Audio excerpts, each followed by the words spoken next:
Did you know the family? No, sir. Not before today. But everyone would know them now, Penrose thought. He thanked the PC and walked past him into the house, closing the door behind him. There was an absolute silence inside, eerie and unsettling. And although he had reproached the constable for saying more than he should have, Penrose knew exactly what he meant. It wasn't respect that he had detected in the people who knew Molly Naylor, and it wasn't even a familiar antagonism towards the police. It was horror in its purest form. A superstition of sorts, as if they could be tainted by the grief if they got too close to it, or perhaps simply a reluctant realization that violence could be dragged from any human heart if the circumstances were bad enough. The stillness was oppressive, and Penrose had to force himself to move further into the room and shake off a feeling of dread. He shivered, knowing that the cold creeping through his bones was something more than the weather and the desperate state of the house had conspired to create. There was just one room downstairs, a kitchen parlour containing bits of old furniture that had seen better days. The plaster was falling off the ceiling in places, and paper peeled from walls so damp that it was a wonder anyone had bothered to put it up in the first place. A piece of string had been hung from corner to corner to dry the washing, and the floorboards were rotten here and there, where water had repeatedly dripped onto them. Patches of mould gave the house a musty air, mixed with something metallic and sickening, that was both out of place here and horribly familiar. At least the cold was good for something, he thought bitterly. The stench of death in summer would have been intolerable. As it was, the tiny, well-worn clothes, still hanging near the hearth, were unbearably poignant, and he had to turn away. The general state of neglect was only to be expected.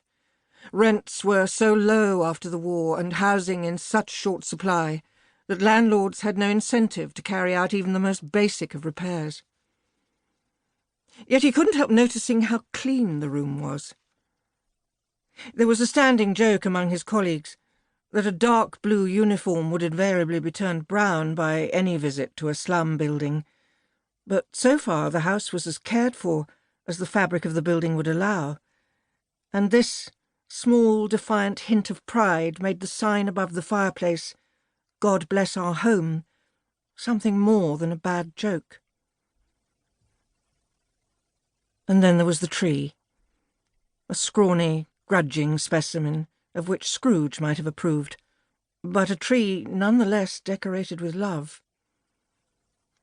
Penrose walked over to look more closely at the stars and angels, fashioned from bits of old material, at the cotton-wool snowman that hung from the top branch, the type of toy that had been so popular when he was a boy.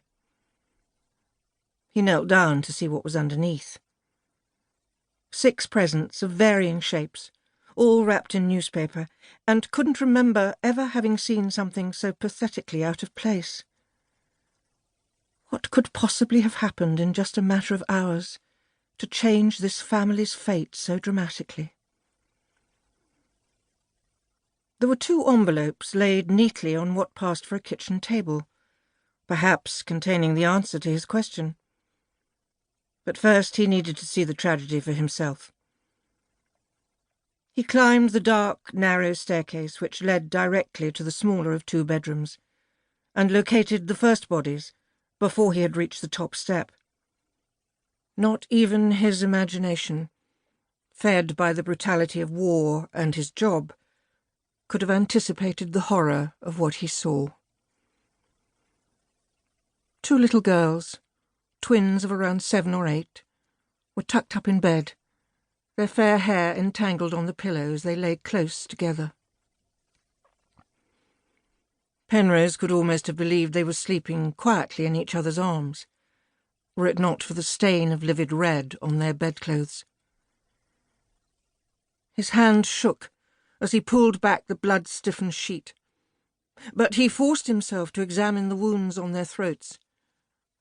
The cuts were deep, with the windpipe and jugular vein.